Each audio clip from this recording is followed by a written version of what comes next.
तो शुरुआत में हम वेनेसडे नाम की एक लड़की को देखते हैं जिसका स्कूल में पहला दिन था। इसकी हरकतों और पसंद नापसंद की वजह से ये कोई आम लड़की नहीं लगती थी। स्कूल में आकर जब वो अपने लॉकर को खोलती है तो वहाँ उसे उसका भाई बंधा हुआ मिलता है। वो जैसे अपने भाई को पकड़कर खोलने लगती है तो फौरन ही उसे कुछ ख्याल आने लगते हैं, जिसमें वो उन लड़कों को देखती है जिन्होंने उसके भाई को यहाँ बंद किया। वो यहाँ से उन लड़कों के पास जाती है उन्हें सबक सिखाने के लिए, जो पूल में तैरने की प्रैक्टिस कर रहे थे। वहाँ वो पूल में बहुत सारी मछलियों को छोड़ देती है जो काटती है। अब सारे बच्चे तो पूल से बाहर आ जाते हैं मगर एक बच्चा नहीं आ पाता और एक मछली उसकी टांग पर काट ले। उसकी हरकत के बाद स्कूल वाले उसे निकाल देते हैं। उसने पहली बार ऐसे नहीं किया था, बल्कि अब से पहले भी वो बहुत सारे स्कूल से निकाली जा चुकी थी। तो इसीलिए उसके माँ बाप उसे एक एकेडमी में ले जा रहे थे, क्योंकि वहाँ वेनेसडे जैसे बच्चे ही पढ़ते थे, मतलब कि जिनकी हरकतें सबसे हटके होती थी। और वो वहाँ जाना तो नहीं चाहती थी मगर मजबूरन उसे जाना ही पड़ता है। एकेडमी के पास वाले जंगल का सीन देखते हैं जहाँ एक शिकारी शिकार करने आया था। वो जंगल के काफी अंदर जाकर एक जगह पर बैठकर चाय पीने लगता है, मगर तभी कोई चीज अचानक से आकर उस पर हमला कर देती है और बड़ी बेरहमी से उसे मार देती है। वेनेसडे और उसके माँ बाप एकेडमी पहुंचकर वहाँ के प्रिंसिपल के पास जाते हैं। ये प्रिंसिपल भी वेनेसडे की तरह ही आउटकास्ट होती है। आउटकास्ट में जलपरी, वेयरवुल्व्स, वेम्पायर्स, चुड़ैल और ऐसे लोग शामिल थे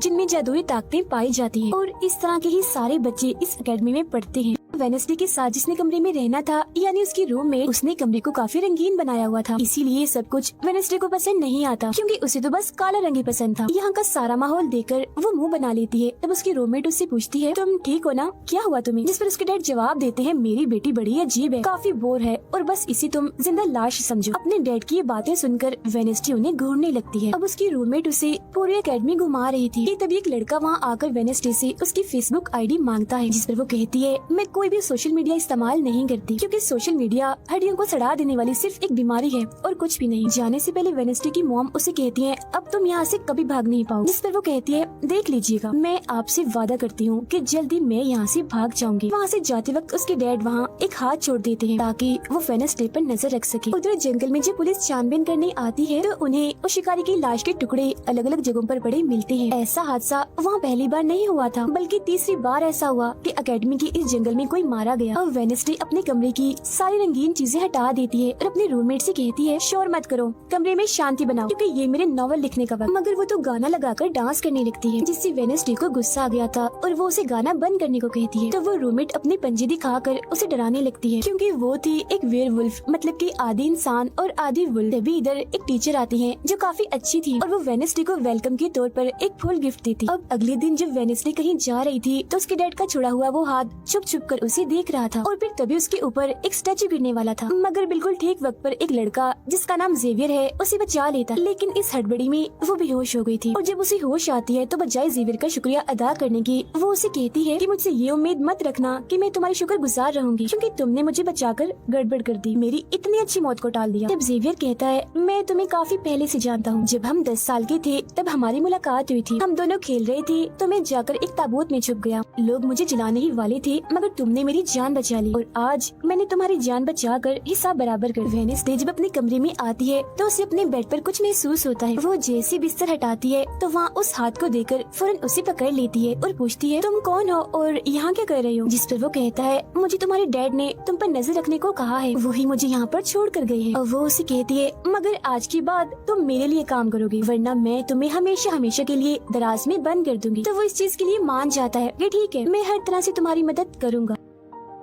अगले दिन प्रिंसिपल वेनेसडे को एक दिमागी डॉक्टर के पास ले जाती है, क्योंकि उन्हें भी ऐसा महसूस हुआ था कि वेनेसडे का दिमागी तवाज़ुन कुछ ठीक नहीं है। मगर वो वहाँ कोई बहाना बनाकर हाथ की मदद से खिड़की खोलती है और वहाँ से भाग जाती। भागते हुए वो एक आदमी से टकरा जाती है, जिससे फौरन उसे ख्याल आता है, जिसमें वो देखती है कि इस आदमी का अभी एक्सीडेंट होने वाला है, जिसमें वो मर गया है बड़ी बेरहमी से। मगर वो इस बारे में उस आदमी को कुछ नहीं बताती, क्योंकि उसे खून खराबा बहुत पसंद। वो एक होटल में जाती है जहाँ उसकी मुलाकात एक वेटर से होती है। वो काफी परेशान दिख रहा था क्योंकि उसकी कॉफी मशीन खराब हो गई। वेनेसडे उसे कहती है, मैं तुम्हारी कॉफी मशीन ठीक कर सकती, लेकिन इसके बदले तुम्हें मुझे स्टेशन पर छोड़ना होगा, जिसके लिए वो मान भी जाता है और वेनेसडे उसकी मशीन ठीक कर देती है। जिस पर वो कहता है, बस थोड़ा सा इंतजार करो, मेरी शिफ्ट खत्म होने वाली है, फिर हम चलते। और वेनेसडे जब वहाँ बैठी इंतजार कर रही थी कि तभी कोई शरारती लड़की आकर उसे परेशान करने लगती है, जिससे उसे गुस्सा आ गया था और वो उन लड़कों को अकेले ही काफी मारती है और अच्छा सबक सिखाती है। अब इतनी ही देर में उस वेटर के डैड, जो एक पुलिस ऑफिसर थे, वहाँ आ जाते हैं। तोड़फोड़ देखकर जब वो अपने बेटे से इस बारे में पूछते हैं तो वो कहता है कुछ नहीं, बस वो लड़के कस्टमर्स को परेशान कर रहे थे तो इसने उन्हें अच्छा सबक सिखा दिया। तभी यहाँ अकेडमी की प्रिंसिपल भी आ जाती है, उनसे सॉरी बोलकर वेडनेसडे को यहाँ से ले जाती है। रास्ते में वो उस पर काफी गुस्सा करती है कि आखिर तुमने कैसे अकेडमी से भागने की कोशिश की। तभी उन्हें रास्ते में एक एक्सीडेंट हुआ नजर आता है जो उसी आदमी का था जिससे वेडनेसडे टकराई थी, जो देख प्रिंसिपल घबरा जाती है। कहती है मेरी दुआ है ड्राइवर को कुछ ना हुआ हो, जिस पर वेडनेसडे कहती है वो तो मर गया है और उसकी गर्दन भी टूट गई है। फिर अकेडमी में आने के बाद वेडनेसडे गिटार बजाने लगती है। वो काफी अच्छा बजा रही थी जिसकी धुन प्रिंसिपल के साथ साथ काफी बच्चों को भी पसंद आती। रूममेट जब कमरे में आती है तो उसकी नजर हाथ पर पड़ती है जिस बारे में वो वेडनेसडे से पूछती है कि ये क्या चीज है, जिस पर वो जवाब देती है कि ये हमारी एडम फैमिली का एक मेंबर है। अब हम एक अनजान लड़के को देखते हैं जो लाइब्रेरी में जाकर एक किताब से एक सफा फाड़ लेता है जिस पर एक तस्वीर बनी हुई। उधर हाथ मीटर के घर पहुंच जाता है जिसे देख वो काफी डर गया था और उसे मारने लगता है। फिर हाथ उसे बैठने का इशारा करके उसे वेडनेसडे का नंबर देता है और उसे फोन करने का कहता है। फिर जब वेटर उसे कॉल करता है तो वो कहती है कि हमारी अकेडमी में एक त्योहार मनाया जाने वाला है जहाँ सभी बच्चे आएंगे। मैं वहाँ से भागने वाली हूँ और अगर तुम मुझे स्टेशन तक पहुँचा दोगे तो मैं तुम्हें काफी अच्छा इनाम दूंगी, जिस पर वो वेटर मान भी जाता है। फिर जब वो त्योहार में जाती है तो देखती है कि प्रिंसिपल की नजर मुझ पर ही है, इसीलिए वो एक आदमी को पैसे देकर प्रिंसिपल का ध्यान भटकाने का कहती है। अब वेटर वहाँ आकर वेडनेसडे के जाने से पहले उसे उसके डैड का एक पुलिस रिकॉर्ड तोहफे में देता है जो उसने अपने डैड की फाइल्स में से चुराया था, क्योंकि उसके डैड एक पुलिस ऑफिसर जो थे। अब उस रिकॉर्ड को लेकर जैसे वो यहाँ से जाने लगती है तो तभी वो उस लड़के से टकरा जाती है जिसने बुक में से तस्वीर को फाड़ा था। टकराते ही वेडनेसडे को उस लड़के की मौत के ख्याल आने लगते हैं कि वो थोड़ी देर में मरने वाला है, जो बहुत ही भयानक थी। वो लड़का अब जंगल की तरफ जाने लगता है तो वेडनेसडे भी उसके पीछे जाती है और कहती है रुक जाओ, जंगल में मत जाओ, तुम्हारी जान को खतरा है, तुम मर जाओगे। मगर तभी वो उसे अपने जादू से उड़ाकर पेड़ पर लगा देता है और कहता है खतरा मुझे नहीं तुम्हें है, बल्कि तुम खुद ही खतरा हो और मैं सब लोगों को तुमसे बचा रहा हूँ। उस दिन स्टैचू को मैंने ही तुम्हारे ऊपर गिराया था। जिसके बाद वो उसे एक तस्वीर दिखाता है और कहता है इस तस्वीर में तुम ही हो जिसे मेरी मॉम ने 25 साल पहले बनाया था और ये उस वक्त की बात है जब वो इस अकेडमी में पढ़ती थी। मरने से पहले उन्होंने कहा था कि इस लड़की इन्हें तुम्हें मुझे रोकना होगा, नहीं तो तुम इस अकेडमी के साथ साथ पूरी दुनिया को ही तबाह कर दोगी। वो बस वेडनेसडे को मारने ही वाला था कि तभी एक बड़ा सा मॉन्स्टर आकर उस पर हमला कर देता है और बड़ी ही बेरहमी से उसे मार देता है। इसके बाद हम वेडनेसडे को उसके कमरे में देखते हैं क्योंकि उसने यहाँ से भागने के इरादे को खत्म कर दिया था, क्योंकि अब उसके दिमाग में बहुत सारे सवाल थे, जैसे कि मैं इस दुनिया के लिए खतरा कैसे हूँ, एक मॉन्स्टर ने आखिर मेरी जान क्यों बचाई, और साथ ही उसके डैड के खिलाफ पुलिस रिपोर्ट जिसमें उसके डैड के ऊपर एक कत्ल का इल्जाम था।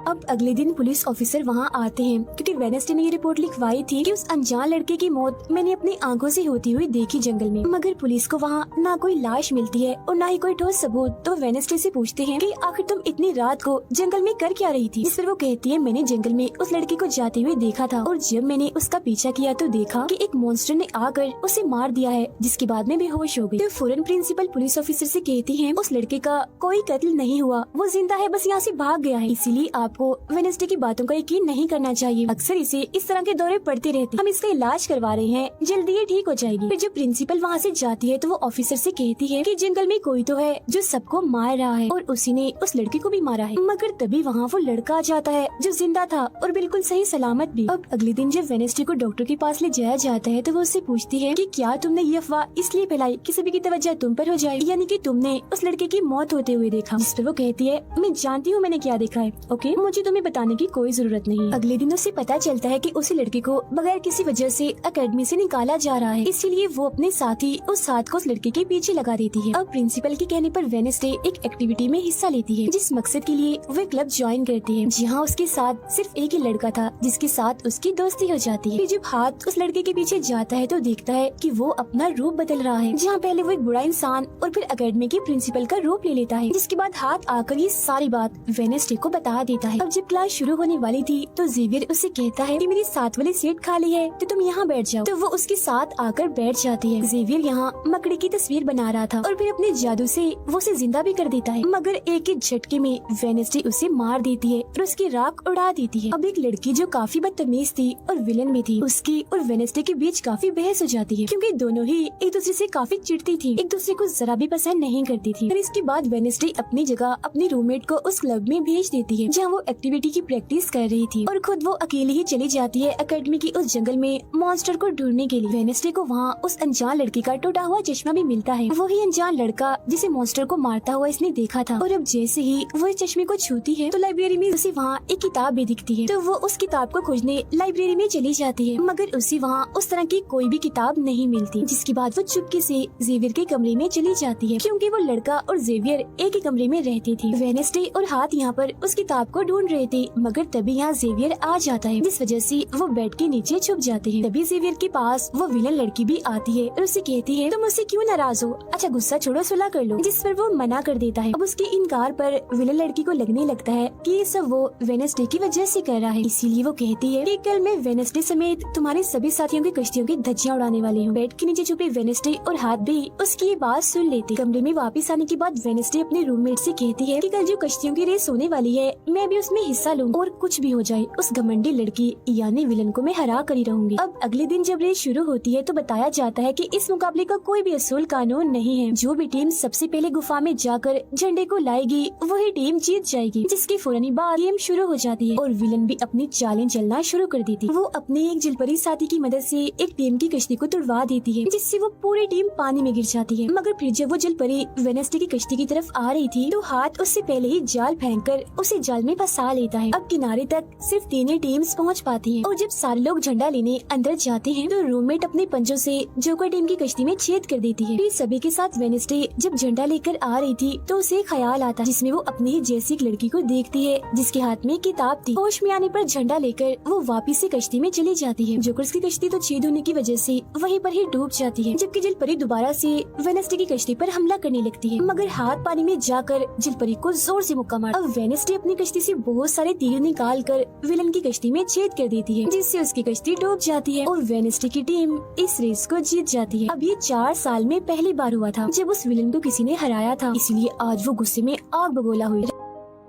रात के वक्त वेडनेसडे एक स्टैचू के पास जाती है जिसके हाथ में किताब थी। किताब पर लिखी एक पहेली को जैसे ही वो सुलझाती है तो वहाँ एक रास्ता खुल जाता है। जैसे उसके अंदर जाती है तो देखती है कि यहाँ उसके मॉम डैड के अलावा और भी बहुत सारे लोगों की तस्वीरें लगी हुई हैं। उसे वहाँ वो किताब भी मिल जाती है जिसकी वो तलाश कर रही थी, मगर जैसे वो उस किताब को वहाँ से लेकर जा रही थी कि तभी अचानक से कोई आकर उस पर हमला कर देता है, जिससे वो बेहोश हो जाती है। अब उसे जैसे होश आती है तो देखती है कि उसे कुछ लोगों ने बंदी बनाया हुआ है, जिन्होंने मास्क भी लगाए हुए थे, मगर उनकी आवाज सुनते ही वेडनेसडे उन्हें पहचान लेती है और कहती है कि मैंने तुम्हें पहचान लिया है, तुम अपने मास्क हटा सकते हो। असल में ये लोग और कोई नहीं बल्कि विलन और उसके साथी थे। इसी दौरान वो अपनी रस्सी भी खोल चुकी थी और वहाँ से जाने लगती है, मगर जाते जाते वो कहती है तुम सब छोटे बच्चे हो, अगवा करना भी तुम्हें ठीक से नहीं आता। वापस आने के बाद वो उस तस्वीर को किताब पर लगाकर मुकम्मल करती है, जिसे उस लड़के ने किताब से फाड़ लिया था और वो उसे पढ़ने लगती। अब अगले दिन प्रिंसिपल सभी बच्चों को एक प्रोजेक्ट देती है जिसमें उन्हें शहर की सारी दुकानों पर जाकर काम करना था। शहर पहुँचने के बाद वेडनेसडे जेवियर को वो किताब दिखाकर पूछती है कि क्या तुम इस किताब को पहचानते हो? जिस पर वो कहता है हाँ, इस किताब को लेकर मेरे और उस लड़के के बीच में लड़ाई भी हुई थी, जिसके बारे में तुमने कहा था कि मॉन्स्टर ने उस पर हमला कर दिया था। ये किताब एक जादूगर की है और 30 सालों से भी ज्यादा पुरानी है, तो तुम इसके साथ क्या कर रही हो? ये सुन वो उससे पूछती है तुम उस जादूगर के बारे में और क्या जानते हो? वो कहता है कुछ खास नहीं, अगर तुम उस जादूगर के बारे में जानना चाहती हो तो तुम्हें उसके घर जाना होगा, जो काफी पुराना एक खास घर है। अकेडमी के सारे बच्चे भी अलग अलग दुकानों में जाकर काम करने लगते हैं। वेडनेसडे एक वेट्रेस बनी थी, मगर उसका नखरा गुस्सा देखकर कोई भी उससे खाने की चीज नहीं लेता। वेडनेसडे का दोस्त पेस्ट्री खा रहा था कि तभी शरारती बच्चे आकर उसे परेशान करने लगते हैं और बस फिर होना क्या था, वेडनेसडे वहाँ आती है और उन्हें खूब मारती है। इसके बाद वो अपने उस दोस्त को लेकर जादूगर के घर जाती है ताकि वो सारी सच्चाई जान सके कि आखिर बात क्या है, और उस किताब के बारे में भी। उसे वहाँ जादूगर की बहुत सारी चीजें और एक पेंटिंग भी दिखाई देती है। पेंटिंग में वो उसी लड़की को किताब पकड़ी हुई देखती है जो उसे गुफा के पास भी दिखी थी। उसके ख्याल में जब उनकी रेस में वेडनेसडे झंडा लेने गई, फिर उसे वहाँ इस पेंटिंग वाली लड़की की किताब भी मिल जाती है, मगर वो खाली थी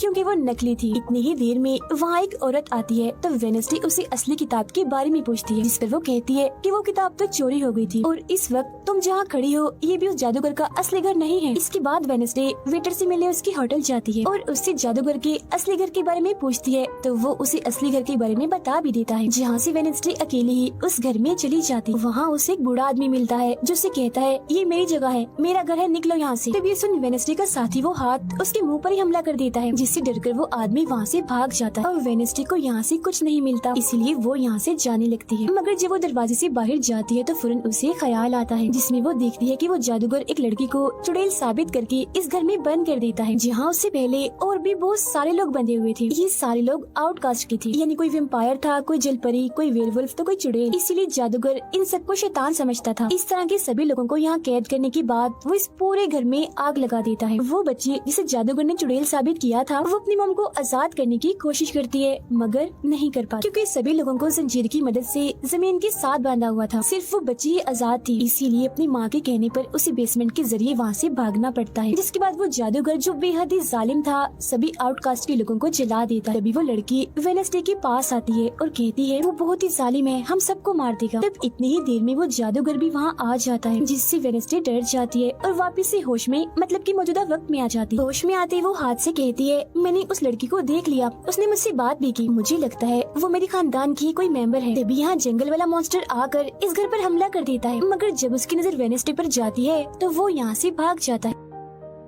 वेडनेसडे और हाथ उसका पीछा करते हैं, मगर देखते हैं कि मॉन्स्टर के कदमों के निशान तो इंसानी पैरों के निशान में बदल गए। अगले दिन उस जादूगर की मूर्ति को इज्जत के तौर पर इस जगह पर लगाया जाने वाला था, क्योंकि शहर के लोग तो उसे अपना हीरो ही मानते थे। और आज वेडनेसडे को वहाँ गिटार बजाने के लिए बुलाया गया था, लेकिन वो लोग जैसे मूर्ति लगाकर अपना काम करने लगते हैं तो तभी वो हाथ ले फेंककर मूर्ति को आग लगा देता है, क्योंकि वेडनेसडे के कहने पर उसने पहले ही मूर्ति पर पेट्रोल डाल दिया था। आग देखकर सारे लोग वहाँ से भाग जाते हैं, मगर वेडनेसडे अभी भी वहाँ बैठी गिटार बजा रही होती है। साथ ही वो मूर्ति को जलता हुआ देखकर खुश भी हो रही थी। अब प्रिंसिपल को वेडनेसडे पर ही शक था, मगर उसके खिलाफ प्रिंसिपल के पास कोई सबूत नहीं था। अब जादूगर के जिस पुराने घर में वेडनेसडे गई थी, जहाँ वो बूढ़ा आदमी था, वो अभी भी वही रुका हुआ था। मगर तभी वो मॉन्स्टर वहाँ आता है और उस बूढ़े आदमी पर हमला कर देता है। लेकिन मरते मरते वो बूढ़ा आदमी मॉन्स्टर की 2-3 तस्वीरें अपने कैमरा में बना ही लेता है। पुलिस को जब ये खबर मिलती है तो फौरन छानबीन करने पहुँच जाते हैं, जहाँ उन्हें बूढ़े आदमी के कैमरा से मॉन्स्टर की तस्वीर भी मिल जाती है। अगले दिन हाथ मुर्दा घर जाकर वहाँ लगे कैमरा पर कोई चीज लगा देता है, ताकि जो वो करे उसे कोई ना देख सके। फिर वो दरवाजा खोलता है तो वेडनेसडे अंदर आती है। वो यहाँ दरअसल उस बूढ़े आदमी के जख्मों को देखने आई थी, जिसे उस मॉन्स्टर ने मारा था। वो बूढ़े आदमी की लाश को देखकर सारा डेटा अपने पास रिकॉर्ड कर लेती है, जबकि हाथ उसकी एक फाइल बनाने में लग जाता है। तभी वहाँ डॉक्टर और पुलिस ऑफिसर भी आ जाते हैं। तब छुपने के लिए वेडनेसडे एक बॉक्स में सो जाती है। फिर जब डॉक्टर उस बॉक्स को खुला हुआ देखते हैं तो फौरन उसे चेक करते हैं, मगर जब वेडनेसडे को उसमें पड़ा हुआ देखते हैं तो उन्हें लगता है कि ये भी एक लाश है, इसीलिए वो उस बॉक्स को बंद करके वहाँ से चले जाते हैं। मगर फिर जब हाथ उसे वहाँ से लेने आता है तो वो कहती है अच्छा तंग मत करो प्लीज, थोड़ी देर और सुने तो बड़ा मजा आ रहा है। फिर इसके बाद वो अपनी छानबीन से ये पता लगवा लेती है कि वो मॉन्स्टर असल में जिस्म के हिस्सों को इकट्ठा कर रहा है। फिर अगले दिन जब वो अकेडमी जाती है तो उसे जेवियर की गर्दन पर किसी के पंजों के निशान दिखते हैं। अब हम जेवियर को एक केबिन से बाहर आता हुआ देखते हैं, और क्योंकि वेडनेसडे को उसके जख्मों पर पहले से ही शक था तो वो भी उसका पीछा करते करते वहाँ आ गई थी। उससे वहाँ पर बहुत सारी मॉन्स्टर की ड्राइंग्स और तस्वीरें दिखती हैं। एक तो तस्वीर को लेकर जैसे वो वहाँ से जाने लगती है तो तभी जेवियर उसे देख लेता है और जाने से रोक देता है, मगर वेडनेसडे उसका ध्यान भटकाने के लिए उसे बस एक ही बात कह देती है कि क्या तुम आज रात होने वाली डांस पार्टी में मेरे साथ चलोगे। जिसके बाद वो जेवियर की बनाई मॉन्स्टर की ड्राइंग्स ले जाकर पुलिस ऑफिसर को दे देती है, जिस पर वो कहते हैं इससे हम किसी को भी नहीं पकड़ सकते, कोई ठोस सबूत लेकर आओ। अब वेडनेसडे अपनी सारी रिसर्च को अपने दोस्त के सामने रख देती है ताकि वो उसकी मदद कर सके। उनमें से एक ड्राइंग को देखकर उसका दोस्त कहता है कि मैं इस जगह के बारे में जानता हूँ। जिसके बाद वो वेडनेसडे को उस जगह पर ले जाता है जो एक गुफा थी, जिसके अंदर जाकर उन्हें बहुत सारी हड्डियाँ और एक हथकड़ी भी मिलती है। थोड़ा छानबीन करने पर उसे वहाँ एक नोकदार बड़ा सा नाखून भी मिलता है, जिसे वो अपने पास रख लेती है। जिसके बाद वो जेवियर के पेंटिंग वाले केबिन में जाती है और डस्टबिन से एक कपड़ा जिस पर खून लगा हुआ था उसे निकाल कर अपने पास रख लेती है। फिर जैसे वो वहाँ से जाने लगती है तो तभी वहाँ जेवियर आ जाता है और उससे पूछता है तुम यहाँ मेरे केबिन में क्या कर रही हो। उसकी बात डालकर वो उससे पूछती है ये जो चोट तुम्हारी गर्दन पर है ये तुम्हें कैसे लगी। तब वो बताता है कि पिछले कुछ दिनों से ये मॉन्स्टर मेरे सपनों में आ रहा है, इसीलिए मैं इसकी ड्राइंग्स बनाता हूँ। मगर एक दिन मैंने अपने जादू पर से कंट्रोल खो दिया और ड्राइंग के अंदर से मॉन्स्टर की पंजे ने निकलकर मुझे नोच लिया। लेकिन अब क्योंकि वेडनेसडे उस पर शक कर रही थी इसीलिए वो उस पर काफी गुस्सा करता है और फौरन उसे यहाँ से जाने का कहता है। अब वेडनेसडे वो खून लगा कपड़ा और नाखून जाकर पुलिस ऑफिसर को दे देती है और कहती है ये लो ठोस सबूत और बेशक DNA टेस्ट करवा लो, मेरे ख्याल से इतना सबूत काफी होगा, है ना।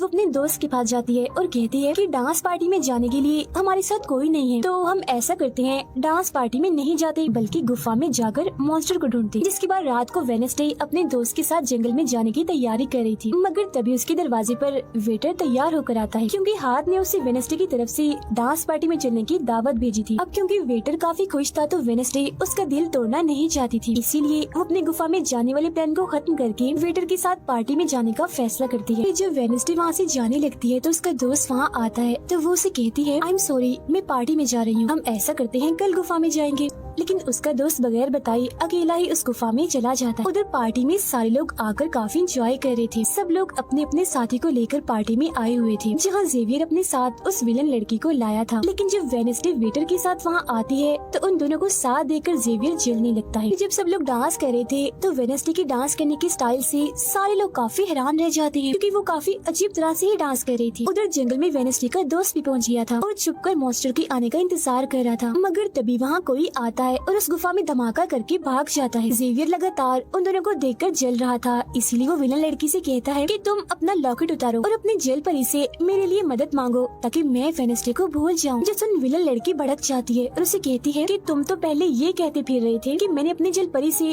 तुम्हें अपने काबू में किया है और अब तुम्हें किसी को बुलाने के लिए मेरी ही मदद चाहिए। तभी बाहर शरारती लड़कों का ग्रुप टैंकर लेकर आता है और डांसिंग क्लब के पंप में वो बड़ा सा पाइप लगा देते हैं और फिर तभी अचानक उस पार्टी में खून की बारिश होने लगती है क्योंकि जो टैंकर वो शरारती लड़के लाए थे जिसका पाइप उन्होंने लगाया था उसमें दरअसल खून था। ये देख सारे लोग घबरा जाते हैं और पार्टी से भागने लगते हैं, मगर वेडनेसडे वहीं खड़ी रहती है क्योंकि उसे तो अब और मजा आ रहा था क्योंकि वो बारिश खून की नहीं बल्कि कलर की थी जिसमें वो काफी एंजॉय कर रही थी। तभी वेडनेसडे को ख्याल आता है जिसमें वो देखती है कि उसका दोस्त अकेला ही जंगल में चला गया है, जहाँ वो मुसीबत में है, उसकी जान खतरे में है, इसीलिए वो जंगल की तरफ उसे बचाने के लिए भाग जाती है। उसके दोस्त के पीछे दरअसल वो मॉन्स्टर पड़ गया था जिससे बचकर वो भाग रहा था। वो मॉन्स्टर एक बार उस पर हमला करता ही है कि तभी वेडनेसडे उसे ढूंढते हुए वहाँ आ जाती है। तब मॉन्स्टर उसे देखकर वहाँ से भाग जाता है। वो अपने दोस्त को बेहोश पड़ा हुआ देखकर काफी घबरा जाती है। इतनी ही देर में उसकी टीचर भी उसका पीछा करते करते वहाँ आ गई थी, जिसके बाद उसके दोस्त को हॉस्पिटल ले जाया जाता है और वेडनेसडे खुद वापस अपने एकेडमी में आ जाती है, जहाँ वो अपने डैड पर लगे इल्जाम को सुलझाने की कोशिश कर रही थी कि आखिर सच क्या। एकेडमी में सारे माँ बाप अपने बच्चों से मिलने आते हैं क्योंकि आज मीटिंग थी। प्रिंसिपल सबको बताती है कि वेडनेसडे के दोस्त की हालत में सुधार हो रहा है, कुछ दिन के बाद ठीक होकर वो वापस आ जाएगा। मगर दूर खड़ी वेडनेसडे अपने रूममेट को बताती है कि ये झूठ है, वो तो कोमा में है बेचारा। तभी यहाँ दोनों के माँ बाप आ जाते हैं और ये उनसे मिलने चली जाती है। वेडनेसडे अपने मॉम डैड को बताती है कि जब से आपने मुझे यहाँ छोड़ा है मेरे ऊपर बहुत सारे हमले हुए हैं। अब इन सभी को अपनी अपनी फैमिली से मिलता हुआ दूर खड़े जेवियर और विलन लड़की देख रहे हैं क्योंकि उनकी मॉम डैड आज भी नहीं आई। अब विलन लड़की सुधर गई होती है, साथ ही उसके जेवियर के साथ दोस्ती भी हो गई थी, तो अब से हम उसे जेवियर की दोस्त कहें। तब इतनी ही देर में उसकी मॉम भी इधर आ जाती है, जिसे देखकर वो काफी हैरान थी। वेडनेसडे के माँ बाप प्रिंसिपल से मिलते हैं तो वो कहती है कि वेडनेसडे काफी अजीब तरह से सबसे पेश आती है, इसे डॉक्टर के पास ले जाए इलाज करवाने के लिए। अब इससे पहले वहाँ उसके माँ बाप कुछ कहते फौरन वो बोल पड़ती है कि रुकिए जरा डैड, मैं आपसे कुछ पूछना चाहती हूँ। ये देखिए एक लड़का जिसका नाम गैरेट है, इसकी कत्ल का इल्जाम आपके सर पर क्यों है और ये कौन था? तो वेडनेसडे की मॉम उसे कुछ भी बताने से इनकार कर देती है। तो वो अपनी मॉम को ये कहकर यहाँ से चली जाती है कि मत बताइए, बाकी सबूत मैं खुद ढूंढ लूँ। वो सीधा जाती है हॉस्पिटल अपने दोस्त से मिलने, जहाँ उसका ख्याल वेडनेसडे का साथी हाथ रख रहा था। अब पता चलता है कि डॉक्टर ने अपनी जान ले ली है और ये डॉक्टर वही था जिसके मुर्दा खाने से वेडनेसडे बूढ़े आदमी की लाश को देखने आई। मरने से पहले डॉक्टर ने एक खत भी छोड़ा था जिसमें लिखा हुआ था कि मैं गैरेट के केस पर शर्मिंदा हूँ क्योंकि मैंने उसकी झूठी रिपोर्ट बनाई थी। अब जब सारे लोग खाना खा रहे थे तो तभी वहाँ पुलिस ऑफिसर आकर वेडनेसडे के डैड को पकड़ लेता है और कहता है कि गैरेट की मौत के इल्जाम में तुम्हें गिरफ्तार किया जा रहा है। जेल में वेडनेसडे अपने डैड से मिलने जाती है, पूछती है कि बताएं गैरेट से आपका क्या वास्ता है। तो वो बताते हैं कि गैरेट तुम्हारी मॉम से बहुत प्यार करता था, फिर एक दिन जब तुम्हारी मॉम और मैं साथ थे तो गैरेट ने आकर मुझ पर हमला कर दिया। मैंने अपना काफी बचाव किया जिस दौरान गलती से उसकी मौत हो गई। ये सुन वेडनेसडे को उनकी बात थोड़ी झूठी लगती है। फिर वो पुलिस ऑफिसर के पास जाती है, कहती है मेरे डैड ने गैरेट को नहीं मारा और ये उनके खिलाफ साजिश की जा रही है। जिस पर वो कहता है दुनिया तुम्हारे हिसाब से नहीं चलती, हमारे पास सबूत आ गए हैं तुम्हारे डैड के खिलाफ। वो कहती है मैं नहीं मानती और मेरा ख्याल है कि जिसने मेरे दोस्त को मारने की कोशिश की उसने ही गैरेट को मारा होगा। पार्क में रूममेट अपनी मॉम के साथ बैठी थी, जहाँ उसकी मॉम चाहती है कि वो पूरी तरह एक वेयरवुल्फ बन जाए और वो उसे एक डॉक्टर के पास जाने का कहती है, मगर रूममेट ऐसा नहीं चाहती, इसलिए वो यहाँ से चली जाती है। अब वेडनेसडे अपनी मॉम के पास जाती है ताकि वो सारी सच्चाई जान सके। उसकी मॉम खुफिया लाइब्रेरी में थी। वो अपनी मॉम से कहती है कि आपने मुझे इस अकेडमी में इसलिए भेजा ना ताकि मैं हमेशा आपकी परछाई बन के रहूं। जिस पर उसकी मॉम कहती है कि ये सिर्फ सिर्फ अकेडमी ही नहीं बल्कि पहले यहाँ एक ग्रुप हुआ करता था जिसकी बुनियाद तुम्हारे डैड की फैमिली की एक औरत ने रखी थी जिसका नाम गुडी था। वो कहती है मैं ये जानना चाहती हूँ कि डैड ने तो गैरेट को नहीं मारा तो फिर किसने मारा है। तब उसकी मॉम सच्चाई बताती है कि जब मैं वहाँ गई तो मैंने देखा कि तुम्हारे डैड और गैरेट आपस में लड़ रहे थे। मैंने उन्हें रोकने की कोशिश की मगर गैरेट तुम्हारे डैड को काफी बुरी तरह से मार रहा था। मैंने फौरन तलवार उठा ली और फिर जैसे गैरेट मेरे पास आने लगा तो तलवार उसके आर पार हो गई और वो मारा गया। मगर तुम्हारे डैड ने मेरी जान बचाने के लिए तलवार मुझसे ले ली ताकि सारा इल्जाम उन पर आ जाए। वेनेसडे कहती है मगर मुझे पता चला था कि जब गैरेट मरा तो उसके मुंह से झाग निकल रही थी। ऐसा तो सिर्फ तब होता है जब किसी ने जहर लिया हो। अब सच पता करने का सिर्फ एक ही रास्ता है, गैरेट की कब्र को खोदना। जिसके बाद वो अपनी मॉम के साथ मिलकर गैरेट की कब्र को खोद देती है और वहाँ से उसकी एक उंगली ले लेती है। मगर तभी इधर पुलिस आकर उन दोनों माँ बेटी को गिरफ्तार कर लेती है। जेल में वेनेसडे गैरेट की उंगली अपने मॉम डैड को दिखाती है, कहती है कि उसकी मौत जहर से हुई थी। मगर जैसे उसके हाथ इस उंगली पर लगते हैं उसे फौरन एक ख्याल आता है जिसमें वो देखती है कि गैरेट के डैड ने उसे जहर दिया था ताकि वो इस पूरे अकेडमी के लोगों को मार डाले। मगर जब उसकी लड़ाई वेनेसडे के डैड से हुई तो जहर की बोतल टूट गई जिससे सारा जहर गैरेट के अंदर चला गया। जिसका मतलब साफ था कि उसने वो वेनेसडे के डैड को ही नहीं बल्कि पूरी अकेडमी को ही खत्म करने आया था। जेल से रिहा होने के बाद वेनेसडे और उसकी मॉम मेयर के पास जाती है, कहती है आपने गैरेट की मौत के सच को छुपाया, उसकी मौत जहर से हुई थी न कि तलवार से, और ये बात साबित भी हो गई है। जो सुन मेयर सब कुछ सच बता देता है जिसके बाद वेनेसडे के डैड को भी रिहा कर दिया जाता है। अब वेनेसडे अपनी मॉम को बताती है कि मुझे बहुत ख्याल आते हैं, जिस पर उसकी मॉम कहती है कि ये खासियत हमारे खानदान में है, ख्याल सबको आते हैं, अगर ख्याल हमारे कंट्रोल में ना रहे तो ये हमें पागल बना सकते हैं, इसीलिए हमारे खानदान के पुराने लोग आकर हमें आसान रास्ता बताते हैं और ट्रेनिंग देते हैं। तो वेनेसडे फौरन बोलती है जैसे गुडी एडम्स जिसके बारे में आपने बताया था कि वो मेरे डैड के खानदान की है, जिस पर उसकी मॉम कहती है कि मुझे नहीं पता, बहरहाल तुम होशियार रहना, क्योंकि गुडी एडम्स बदला चाहती थी जिसके चक्कर में वो खुद भी नहीं बच पाई। फिर सबके माँ बाप अपने अपने बच्चों से मिलकर जा रहे थे। रूममेट अपनी मॉम को कहती है आप फिक्र मत करना, जब मुझे वेयरवुल्फ बनना होगा मैं बन जाऊंगी। जाने से पहले वेनेसडे की मॉम उसे वही किताब देती है जो अक्सर प्रिंसिपल के पास हुआ करती थी। वो किताब लेकर वेनेसडे प्रिंसिपल के पास जाती है, कहती है कि उस अनजान लड़की को आपने मारा था, मैंने देखा था, जिसके बारे में मैंने कहा था कि उसे मॉन्स्टर ने मारा है, क्योंकि वो आप ही हो जो खुद को बदल बदल कर लोगों को मार रही हो। मैं ये बात अब पुलिस को बता दूंगी। जिस पर प्रिंसिपल कहती है नहीं, उसे मैंने नहीं मारा, बल्कि वो तो अपनी ताकतों पर से कंट्रोल खो बैठा था और उस दिन उसने तुम्हें मारने की भी कोशिश की थी। इनकी बातों के दौरान इन्हें बाहर से शोर सुनाई देता है। ये चेक करने जब वहाँ जाती है तो पता चलता है कि बाहर ग्राउंड में आग से कुछ लिखा हुआ। अब वेनेसडे अपने चारों तरफ मोमबत्तियां जला के बैठी थी क्योंकि वो गुडी को बुलाने की कोशिश कर रही, मगर तभी इधर उसकी रूममेट आ जाती है। साथ ही उसे एक खत भी मिलता है जिसमें कोई उसे गुफा में मिलने बुलाता है। जब वेनेसडे अपनी रूममेट के साथ वहाँ जाती है तो गुफा के अंदर जाने के बाद उसे एहसास होता है कि यहाँ कोई है। यहाँ दरअसल जेवियर और उसके साथी थे जो वेनेसडे को सरप्राइज देना चाहते थे क्योंकि आज उसकी बर्थडे थी। यहाँ वेनेसडे को एक लाइन लिखी हुई दिखती है कि जब मैं लौटूंगा तो शोले बरसेंगे। इसे जैसे वो हाथ लगाती है तो उसे ख्याल आता है जिसमें वो उसी लड़की से मिलती है जो अक्सर उसे नजर आया करती थी, और ये और कोई नहीं बल्कि गुडी ही है। वो वेनेसडे को एक महल दिखाकर कहती है कि अगर तुम्हें उस जादूगर के बारे में जानना है तो तुम्हें इस महल को ढूंढकर यहाँ आना होगा। जब वो ग्राउंड में खड़ी उस लाइन को देख रही थी जहाँ आग से कुछ लिखा था तो तभी उसके पास जेवियर आता है जिससे वो बात नहीं करती क्योंकि नाराज थी। उसे लग रहा था कि हो ना हो जेवियर ही वो मॉन्स्टर है। फिर वो अपने दोस्त के पास हॉस्पिटल जाती है जो अभी भी बेड पर था और उसकी हालत भी खराब थी, इसीलिए वो उसे कोई बात नहीं कर पाती। अब वेनेसडे अपने दोस्त वेटर से मिलने जाती है और उसे उस महल जो गुडी ने दिखाया था उसकी तस्वीर दिखाकर पूछती है कि क्या तुम इस जगह के बारे में जानते हो, जिस पर वो मना कर देता। अब यहाँ तो उसका काम नहीं हुआ, इसीलिए उस तस्वीर को लेकर जेवियर के पास जाती है और उससे भी वही सवाल करती है कि क्या तुम इस जगह के बारे में जानते हो। मगर तभी उसकी नजर इसी महल की पेंटिंग पर जाती है जो जेवियर ने पहले से ही बनाई हुई थी, जिस पर वो बताता है कि ये जगह रात को मेरे सपने में आई थी तो मैंने इसे बना दिया। अच्छी बात ये थी कि जेवियर इस जगह के बारे में जानता भी था। तब उससे महल का पता लेकर वेनेसडे वहाँ पहुँच जाती है जहाँ मेयर पहले से ही मौजूद था, और क्योंकि वो जान गया था कि असली कातिल कौन है तो वेनेसडे उसकी गाड़ी में ही छुप जाती है। मगर जैसे मेयर की गाड़ी शहर में पहुँचती है तो कोई उनकी गाड़ी को ठोक देता है जिससे मेयर का एक्सीडेंट हो गया था। वो काफी जख्मी हो जाते हैं, उनकी हालत मरने वाली हो गई। फिर अब रात के वक्त वेनेसडे वेटर और अपने रूममेट के साथ उसी महल में आती है। यहाँ उसे ऐसा महसूस होता है जैसे कोई इधर रह रहा है क्योंकि मोमबत्तियां गर्म थी और एक कमरा बिल्कुल साफ था। इतनी ही देर में वो मॉन्स्टर भी यहाँ आ जाता है जिससे बचने के लिए ये लोग छुप जाते हैं। ये लोग देखते हैं कि जिन जिन लोगों पर मॉन्स्टर ने हमला किया था उनके जिस्म के कटे हुए हिस्से यहाँ पर पड़े हुए हैं। अब वेनेसडे अपने दोस्तों को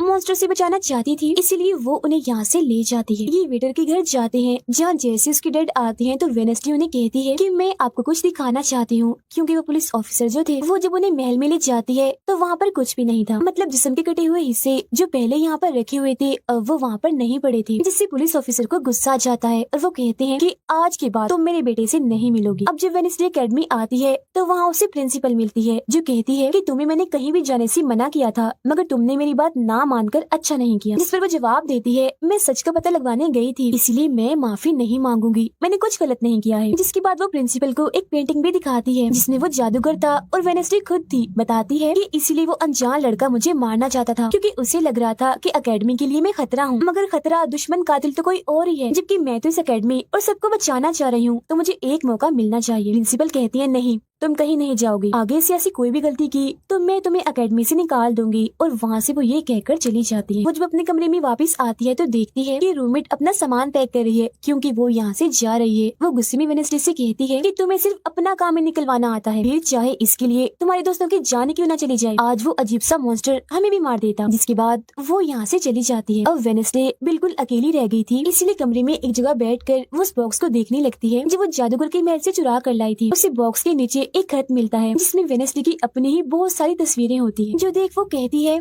मेरी एडम्स फैमिली, जादूगर, मॉन्स्टर और मैं शायद किसी न किसी तरीके से जुड़े हुए हैं। और जब ये बात मेयर को पता चली तो किसी ने उनका मुंह बंद कर दिया, मगर मैं चुप नहीं बैठूंगी और तुम जो कोई भी हो मैं तुम्हें ढूंढ लूंगी, देखना। अब मेयर की मौत हो गई थी और जब उन्हें दफनाया जा रहा था तो वेडनेसडे वहाँ आती है और सोचने लगती है कि कातिल यहाँ आए लोगों में से कोई है, मगर तभी उसे जंगल में कोई दिखता है। वो पीछे करती है तो पता चलता है कि और कोई नहीं बल्कि उसका अंकल है। अंकल बताते हैं कि मेरे ऊपर चोरी का इल्जाम है, तो कुछ वक्त के लिए मुझे छुप के रहना होगा। तब वेडनेसडे उन्हें एक केबिन में छुपा देती है और मॉन्स्टर की तस्वीर दिखाकर पूछती है कि आप इसके बारे में कुछ जानते हैं। जिस पर वो कहते हैं मैं ज्यादा कुछ तो नहीं जानता, अगर तुम्हें इसके बारे में जानना है तो तुम्हें खुफिया लाइब्रेरी में जाना होगा। वहाँ एक तिजोरी में डायरी है जिसमें इस मॉन्स्टर के बारे में सब लिखा है। आधी रात को वेडनेसडे उस लाइब्रेरी में जाती है जहाँ जेवियर पहले से ही मौजूद था। तब ये उसे कहती है जहाँ जहाँ मॉन्स्टर से हमला हुआ है वहाँ तुम पाए गए हो, तो हो ना हो मॉन्स्टर तुम ही हो। मगर वो उसकी बात को अनसुनी करके यहाँ से चला जाता है। तभी इधर उसके अंकल आते हैं। ये मिलकर डायरी को ढूंढ लेते हैं जिसमें इस मॉन्स्टर के बारे में सब कुछ लिखा था कि ये मॉन्स्टर किसी के कंट्रोल में भी आ सकता है और फिर बस ये अपने मालिक के कहने पर ही काम करता है। रात के वक्त वो अपने साथी हाथ को कहती है कि मैं वेटर से मिलने जा रही हूँ, तब तक तू मेरी डायरी का ख्याल रखना। जब वेटर के साथ गुफा के अंदर जाती है तो देखती है कि यहाँ उसने गुफा को सजाया हुआ है, क्योंकि वो उसे शादी के लिए पूछने वाला था। वापिस आकर वेडनेसडे देखती है कि उसके कमरे का सारा सामान इधर उधर बिखरा पड़ा है और उसकी डायरी कोई चुरा कर यहाँ से ले गया है। फिर जैसे वो अपने साथी हाथ को देखती है तो घबरा जाती है, क्योंकि उसकी हथेली में किसी ने चाकू आर पार कर दिया था और अब उसमें जान नहीं थी, वो मर गया था। फिर वो हाथ को लेकर जल्दी से अपने अंकल के पास आती है और दुखी होती हुई कहती है प्लीज अंकल कैसे भी करके हाथ को जिंदा कर दीजिए। तब अंकल बार बार बिजली के झटके उसे देते हैं जिससे वो जिंदा हो जाता है। वो उसे पूछती है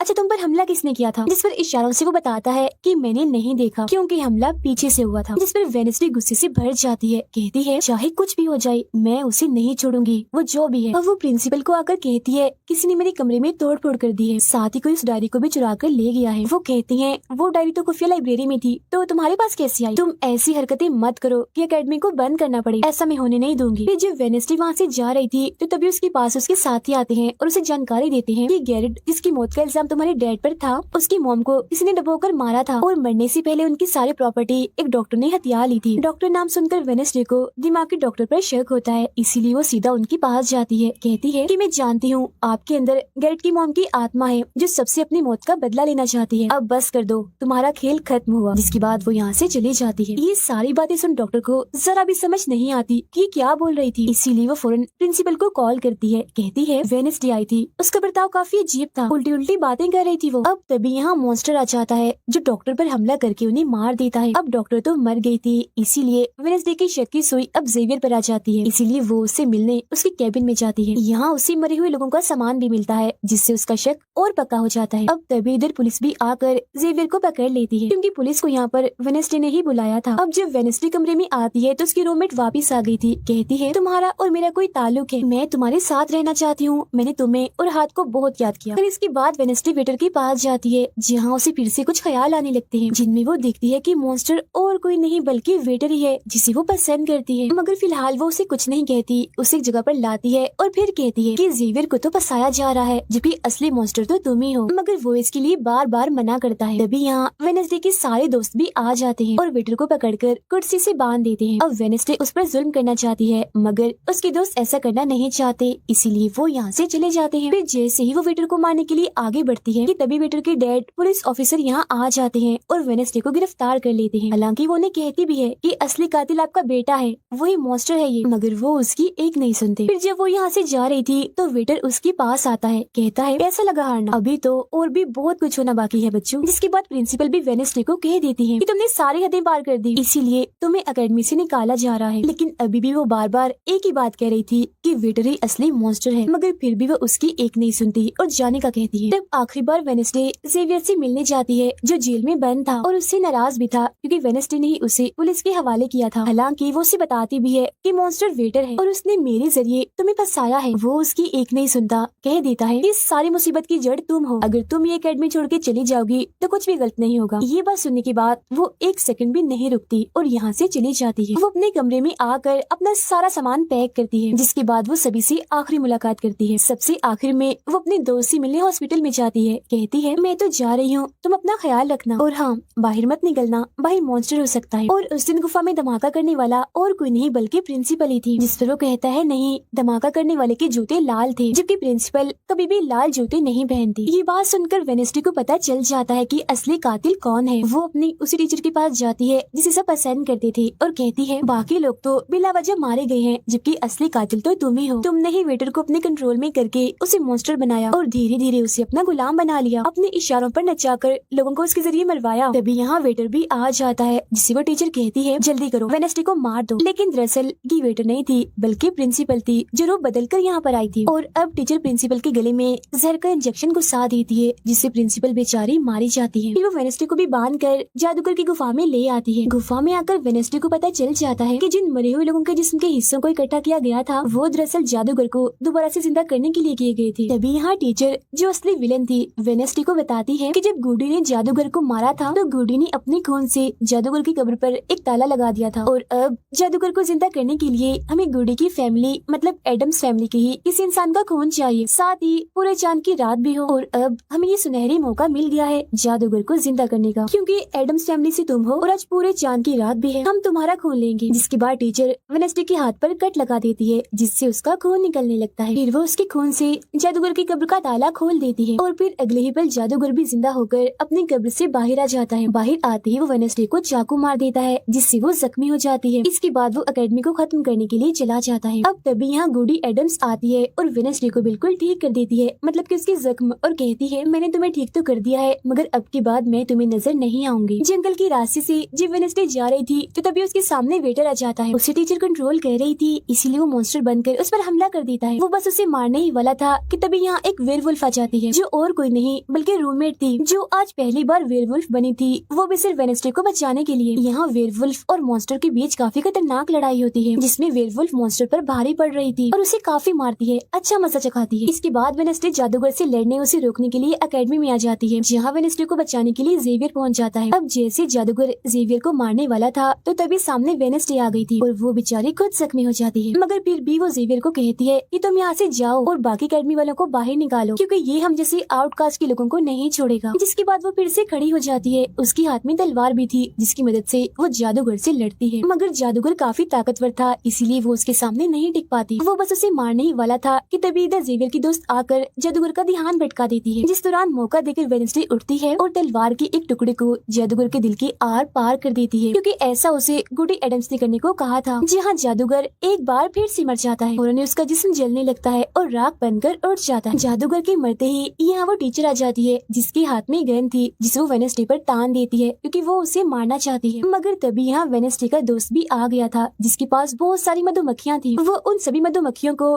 टीचर पर छोड़ देता है, जिससे उसका भी काम तमाम हो जाता है। जब वेडनेसडे अपने मिशन में कामयाब होकर बाहर आती है, जहाँ सारे लोग खड़े थे, तो वो वहाँ अपने रूममेट को भी देखती है, जो अब वेयरवुल्फ से अपने असली रूप में आ गई थी। यहाँ वो दोनों पहली बार गले मिलती हैं, मगर हैरत, अब वेडनेसडे को कोई भी ख्याल नहीं आ रहा था। कुछ वक्त के बाद वेडनेसडे अपना नॉवल भी पूरा कर लेती है, मगर वो इसका एंड नहीं करती, यानी कि उसे खत्म नहीं करती और आगे बस एक सवालिया निशानी छोड़ देती है। वो जेवियर से मिलने जाती है, जहाँ वो उसे गिफ्ट देता है, जिसमें मोबाइल था। वो इस गिफ्ट को ले तो लेती है, मगर कुछ नहीं कहती और वहाँ से चली जाती है। फिर जब वो अपनी गाड़ी में थी तो उसके पास मैसेज आता है, जिसमें उसकी कुछ तस्वीरें थी और साथ ही ये मैसेज भी था कि मैंने तुम पर नजर रखी हुई है, जिससे वो सोच में पड़ जाती है कि टीचर तो मर गई है, मगर अब उसके बाद ये कौन है जो सब कर रहा है। इसी सोच में वो अपने घर के लिए निकल जाती है। जिसके बाद हम पुलिस की गाड़ी को देखते हैं, जिसमें वो वेटर को बांधकर कहीं ले जा रहे थे, क्योंकि उन्हें भी पता चल गया था कि यही असली मॉन्स्टर है, इसे बस कोई कंट्रोल करता है। मगर तभी अचानक से वेटर दोबारा मॉन्स्टर बन जाता है और सभी पुलिस वालों को मार देता है, जिसका मतलब ये था कि टीचर की तरह अभी भी कोई है